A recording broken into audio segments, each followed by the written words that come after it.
कुरान में एक कौम का जिक्र है जिसकी तबाही आज तक इंसानियत के लिए एक रहस्य बनी हुई है। याजूज और माजूज वो कौम जिनकी दहशत से जमीन कांप उठती थी, जिन्हें दुनिया गो और मागो के नाम से भी जानती है। कहा जाता है कि इनकी तादाद इतनी ज्यादा थी कि जब वो किसी जमीन पर कदम रखते तो वहां की घास तक मिट जाती थी। नदियों का पानी पी जाते, पहाड़ों को रौंद डालते और शहरों को राख बना देते। न रहम, न शफकत, न इंसानियत, बस एक ही मकसद, तबाही और बर्बादी। एक वक्त ऐसा आया जब लोगों ने अल्लाह से रो रो कर दुआ की, ऐ हमारे रब, हमें इनसे निजात दिला, इन दरिंदों से हमें बचा ले। तब अल्लाह ने अपनी रहमत से एक नेक और ताकतवर बादशाह को उठाया जिसका नाम था जुल्करनैन। जुल्करनैन वो शख्स जिन्हें अल्लाह ने इल्म, ताकत और रहमत तीनों से नवाजा था।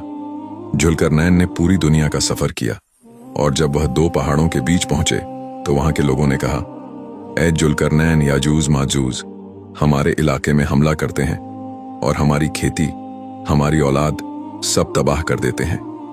क्या तुम हमारे और उनके बीच एक दीवार बना दोगे? जुल्करनैन ने कहा, अल्लाह ने मुझे जो ताकत दी है मैं उसका इस्तेमाल तुम्हारी हिफाजत के लिए करूंगा। उन्होंने पहाड़ों के बीच ऐसी मजबूत, भारी और विशाल दीवार बनाई, इतनी मजबूत कि याजूज माजूज ना उसे तोड़ पाए, ना उस पर चढ़ पाए। और फिर सदियां बीत गईं। वह दीवार आज भी कहीं मौजूद है, मगर कोई नहीं जानता कहां है। कुछ कहते हैं कि वह कॉकस पर्वतों के बीच है, कुछ कहते हैं तुर्किस्तान के पास है, और कुछ इसे धरती की गहराई में छिपा मानते हैं। मगर इतना तय है, वो दिन आएगा जब यह दीवार टूट जाएगी, और जब टूटेगी तो लोग डर से भागेंगे। हर तरफ तबाही और खून होगा। फिर हजरत ईसा अलैहिस्सलाम आएंगे और अपने साथियों के साथ पहाड़ों पर शरण लेंगे और अल्लाह से दुआ करेंगे। तब अल्लाह एक कीड़ा भेजेगा जो याजूज माजूज की गर्दनों में घुस जाएगा और वे सब एक ही रात में मर जाएंगे।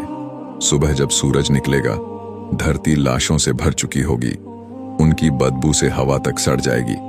तब अल्लाह परिंदों को भेजेगा जो उनकी लाशों को उठा ले जाएंगे।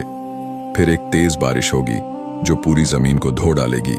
हवा साफ हो जाएगी और जमीन फिर से हरियाली से भर जाएगी। याजूज माजूज का यह वाकया कयामत की बड़ी निशानियों में से एक है और यह याद दिलाता है कि चाहे कोई कितनी भी ताकतवर क्यों ना हो, अल्लाह की कुदरत के आगे सब कमजोर है।